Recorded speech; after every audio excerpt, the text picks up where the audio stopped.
welcome back to my channel. Do you remember the 21st night of September?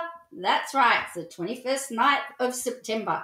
Get out your Earth, Wind and Fire September track, pull it on and boogie. Woohoo! Anyway, enough with me. How are you all going? So thank you for joining me. If you are new to my channel, my name is Joanne. If you are a regular or one of my choir members, so good to see you. I just thought I'd do a quick video because I'm not doing a live tonight, just to give you some roundup about some of the stuff that's happened. I believe that Justin Trudeau has been re-elected as the Canadian Prime Minister again. That has sparked a whole pile of interesting conversation on Twitter that I've seen. There's still lots of reaction about Christian Porter and his money. But one of the articles that we have been following is, we did an update just recently and about Walsh. Now, he's actually been granted unsupervised leave from a mental health facility. Now, he actually, he was found not guilty of the stabbing murder of his father, Phil Walsh, by reasons of medical incompetence in 2016. And again, this caused a lot of controversy and a lot of people really upset. Now, Phil Walsh was well known in the Australian Rules family. He was the coach of the Adelaide Crows at the time, and it rocked the whole football community. And so people were wanting justice. And so Walsh, his son, as I said, has been in a mental health facility. So one of the things that has happened is that he's got a mental health supervision order, and he's been detained since 2015. So he's been granted permission to leave the Adelaide mental health facility where he lives without supervision. He was found to be medically incompetent with undiagnosed schizophrenia when he stabbed his father to death at his Adelaide home 6 years ago. The court had ordered him to undertake tests in order to be released unsupervised. He appeared in the South Australian Supreme Court this afternoon via video link, and he was given approval to have the supervision order varied. The Director of Public Prosecutions did not oppose the application, so he will still live at the low security site, but will now be allowed to make unsupervised day trips, including going shopping. The application to vary the order was made in July, with Mr. Walsh's lawyer telling the court that he was ready to leave the facility unaccompanied. Last year, the court granted Mr. Walsh permission to go on accompanied day trips with his mother and other designated people. So he now has been given permission. So up until now, he's been able to leave the facility with his mother or somebody else designated. Now he's able to go on day trips. So he's still in the mental health unit. So what do you think? I'm interested to see what you think. So I guess 2016 was 6 years on. You know, we do know that mental health can be treated. But they did order him to undertake tests. He's passed all the tests and everything that was needed to determine whether he should be able to leave unsupervised. And so he's met the criteria of in order to do that. So tell me what you think. I'm interested, because does somebody who commit murder that's deemed incompetent, should they be allowed out at all, or should they remain locked away? That's what I'm really just interested about. So, as I mentioned, Justin Trudeau's Liberal Party claims a clear mandate, but has fallen short of a majority win. So, he's been in power since 2015, and it's going to be a tight one. So, with a minority of the House of Commons since 2019 decided to gamble on an early vote and capitalise on his government's handling of the pandemic, which include massive spending to support individuals and businesses and push for high vaccination rates. Instead, he will end up where he started, after an unexpected tight election race characterised by a lacklustre campaign and voter anger at an election during the pandemic. Well, I guess that would do it for you.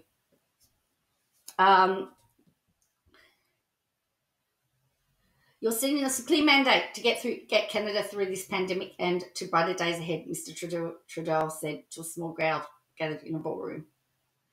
So it's interesting. He's back where he started from, hey?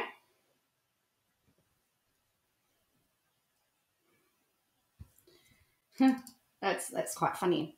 All right, I read something really interesting earlier, and let me just find it out, because I read that Scomo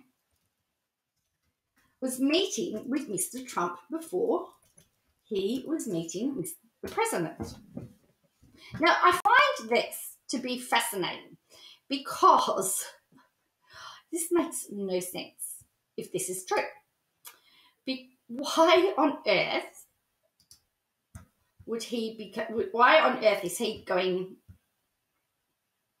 So it says, what is Scott Morrison doing in New York?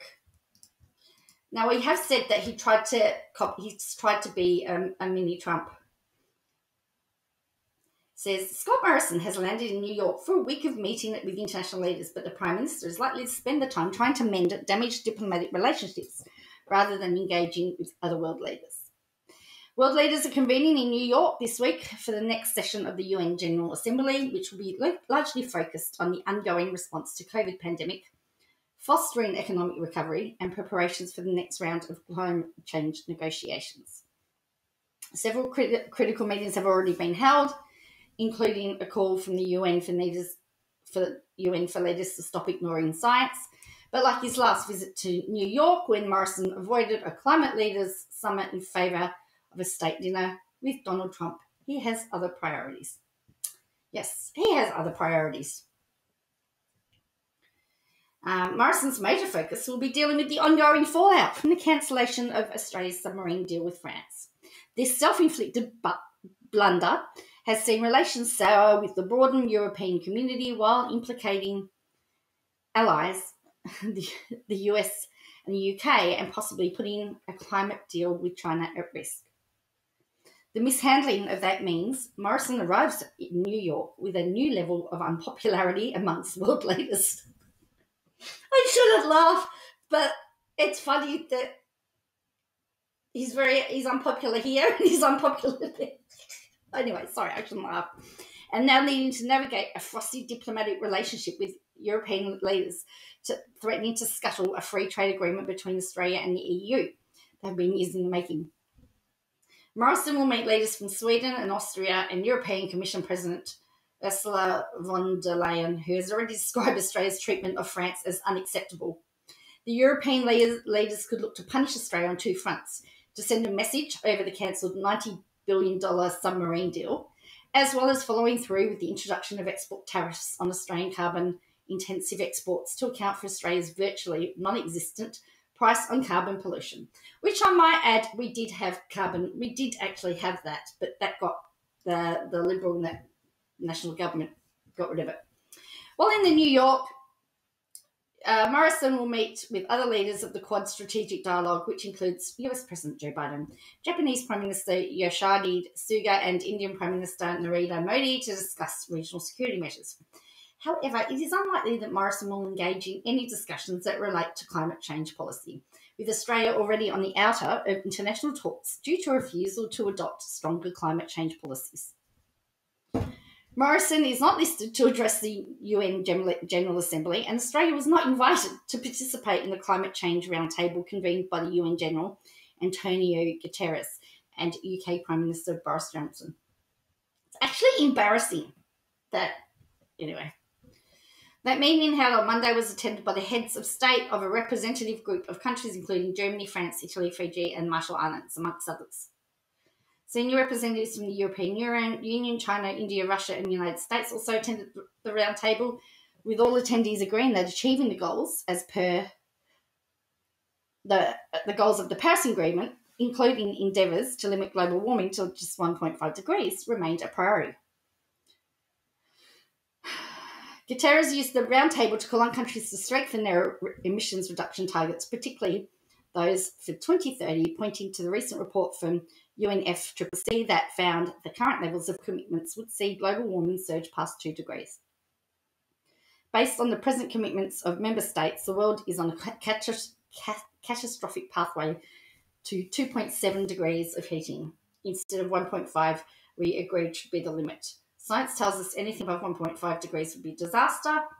To limit temperature rise to 1.5 degrees, we need a 45% cut in emissions by 2030 so that we can reach carbon neutrality by mid-century. They've also added for phase out of the use of coal, or our government likes coal. Governments must shift subsidies away from fossil fuels and progressively phase out coal use. Well, our government can't do that because that's where their backers are from. But, oh, did I say that out loud? Oops, sorry, didn't mean to do that. If all planned coal power plants become operational, we will not clearly be above 1.5 degrees. We'll be well above 2 degrees. The Paris targets would go up in smoke. UK Prime Minister Boris Johnson used the roundtable to call on wealthier countries to increase their commitments to climate finance. Johnson said that rich nations needed to fulfill a pledge to mobilise $100 billion a year, US, to support developing countries to grow their economies while also achieving a target of zero net emissions. These countries need allies, Johnson told the roundtable. They need help. That's why I stress the $100 billion so much. To be merely a bystander is to be complicit in their fate. Yet that is exactly what you'll be if you fail to act this year.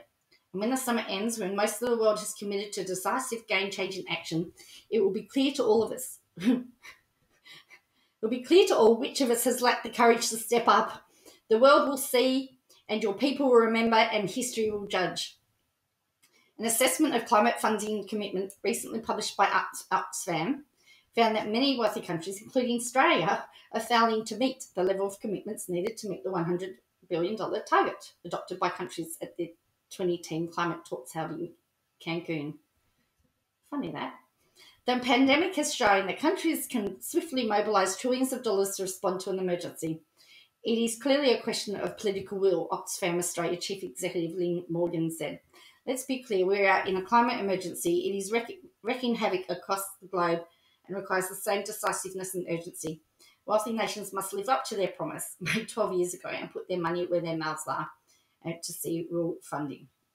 So, it's funny that Morrison didn't go to their climate talks. I've got no words. It's really quite embarrassing. Thank you for joining me on this really quick update video.